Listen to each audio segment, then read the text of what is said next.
warahmatullahi wabarakatuh. Alhamdulillahi rabbil alamin. Bismillahirrahmanirrahim. Tabarakalladzi nazzala al-furqana ala 'abdihi liyakuna lil 'alamina nadhira. Al-ayah. Wassalatu wassalamu ala Rasulillah wa ala alihi wa ashabihi wa man tabi'alah amma ba'. Yang kami taati para bapak kiai, para ibu nyai, soimin, soimat, mustami'in, mustami'at, rahimakumullah. Pertama-tama marilah kita mengucapkan syukur kehadirat Allah Subhanahu wa ta'ala atas limpahan rahmat, taufik dan hidayahnya.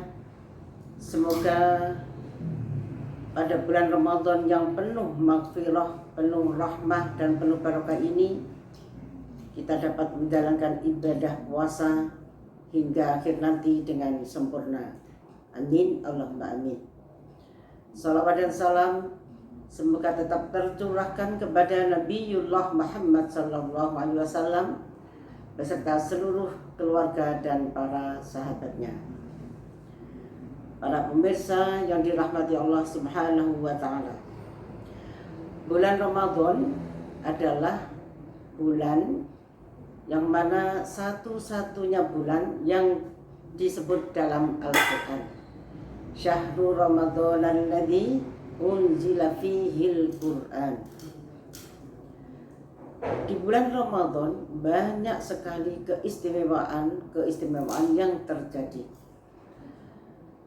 Bulan yang teristimewa dibandingkan dengan bulan-bulan yang lain. Keistimewaan tersebut diantaranya adalah nuzulul Quran, turunnya Al-Quran. Di bulan Ramadan juga terdapat doa yang mustajab.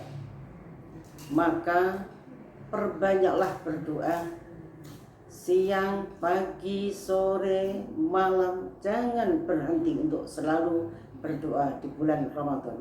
Insya Allah doa-doa kita akan dijabah oleh Allah Subhanahu wa ta'ala. Bulan Ramadan juga diwajibkan berpuasa sebulan penuh. Tidak ada kewajiban di bulan lain, hanya di bulan Ramadan kita diwajibkan berpuasa sebulan penuh. Di bulan Ramadan juga ada perang besar, yaitu perang Badar, yang dipimpin langsung oleh Rasulullah Muhammad sallallahu alaihi wasallam melawan kaum musyrikin yang jumlahnya jauh lebih besar. Tapi kemenangan ada di pihak kaum muslimin. Terjadi juga di bulan Ramadan.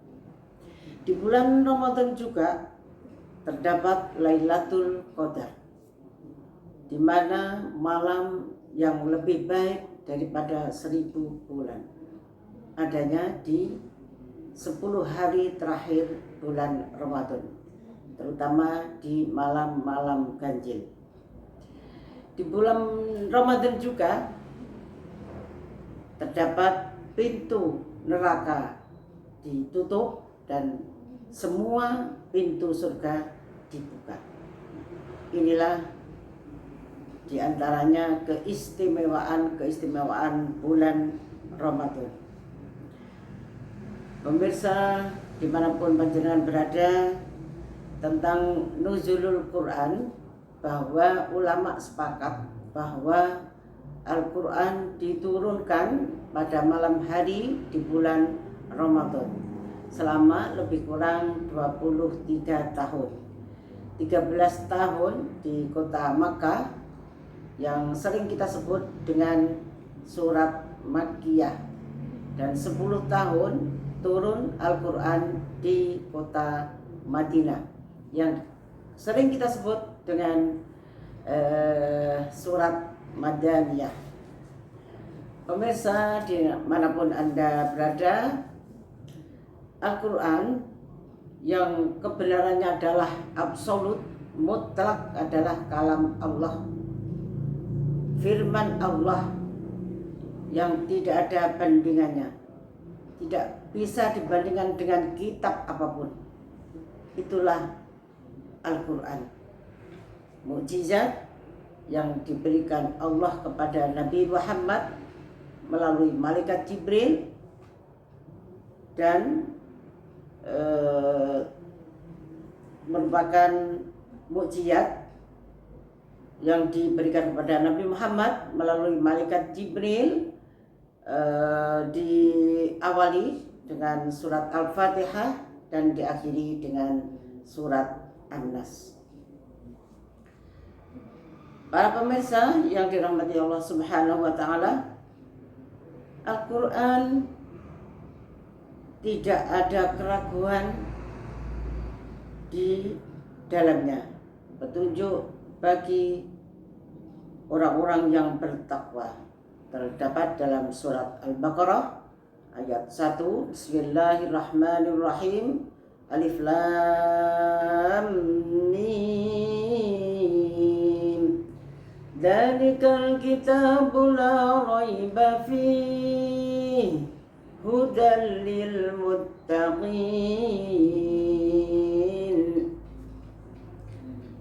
Al-Quran, kitab Al-Quran, tidak ada keraguan padanya dan merupakan petunjuk bagi orang-orang yang bertakwa.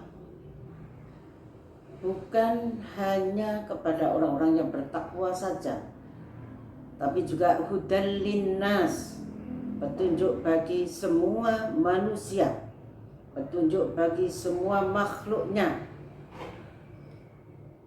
Terdapat dalam surat Al-Baqarah ayat 185. Hudal linnasi wa bayyinatin minal huda wal furqan. Dan penjelasan-penjelasan juga dalam Al-Quran, semuanya jelas, karena seluruh kehidupan, tatanan kehidupan manusia diatur semua dalam Al-Quran. Diturunkannya Al-Quran itu adalah bukti bahwa Allah cinta kepada hambanya, agar hidupnya terarah, terkendali, punya pegangan dan punya landasan, juga agar hidup hambanya ini bahagia dunia dan akhirat. Semuanya dijelaskan dalam Al-Quran. Di dalam surat Ar-Rahman ayat 1-4 yang berbunyi Bismillahirrahmanirrahim, Ar-Rahman,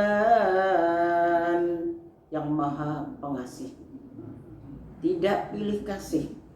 Allah memberi kasih kepada semua hambanya, baik yang muslim maupun yang tidak muslim, kepada Nasara, Yahudi, Majusi, semuanya dapat kasih dari Allah, karena Allah memang punya sifat Ar-Rahman.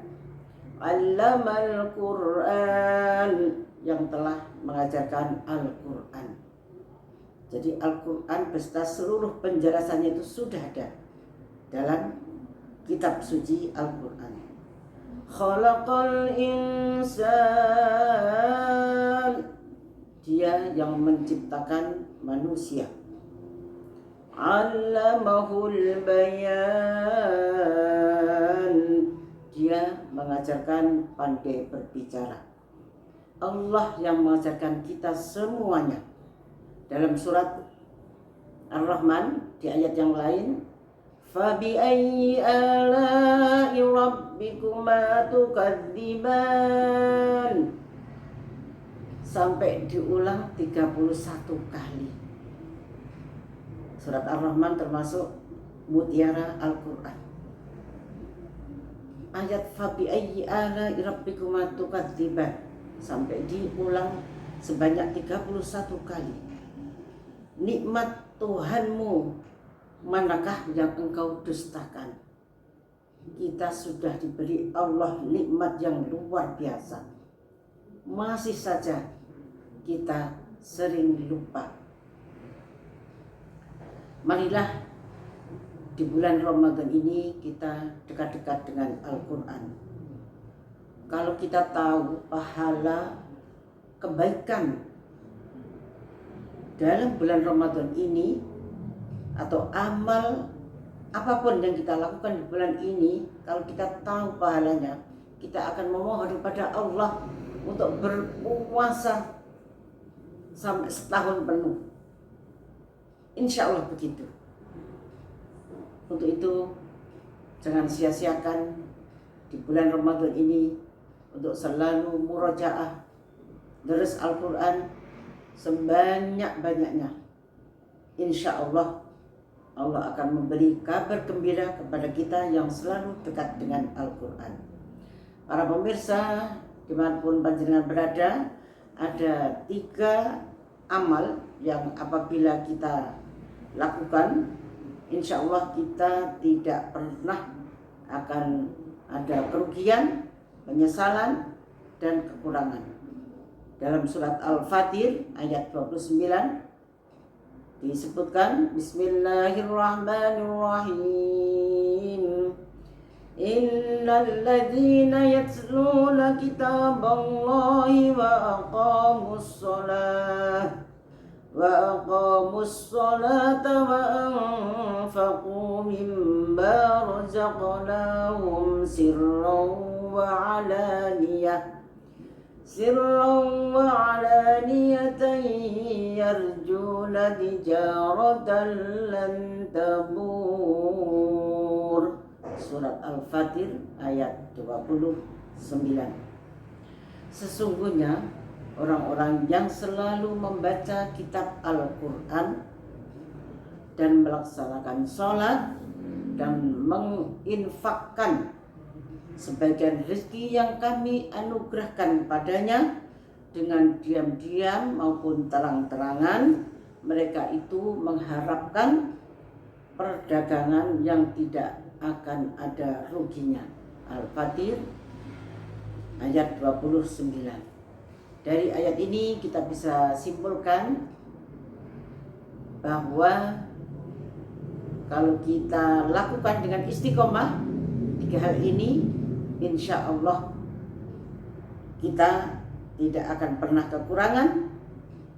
Yang pertama adalah istiqomah membaca Al-Quran, selalu murojaah. Kita punya target sehari berapa juz dan dibaca dengan tartil tentunya. Yang kedua, menegakkan sholat yang sebaik-baiknya dengan khusyuk, tawadhu, tumakninah. Yang ketiga adalah menginfakkan sebagian rizkinya kepada fakir miskin, para janda, para duafa, anak yatim. Dan insya Allah kalau bisa kita lakukan dengan istiqomah, hidup kita akan bahagia dunia dan akhirat. Semoga kita sebagai pengurus JMGH bisa melaksanakan ayat Al-Quran dan bisa mengamalkan dalam kehidupan sehari-hari. Akhirul kalam, wallahul muwaffiq ila aqwamit thoriq. Wassalamualaikum warahmatullahi wabarakatuh.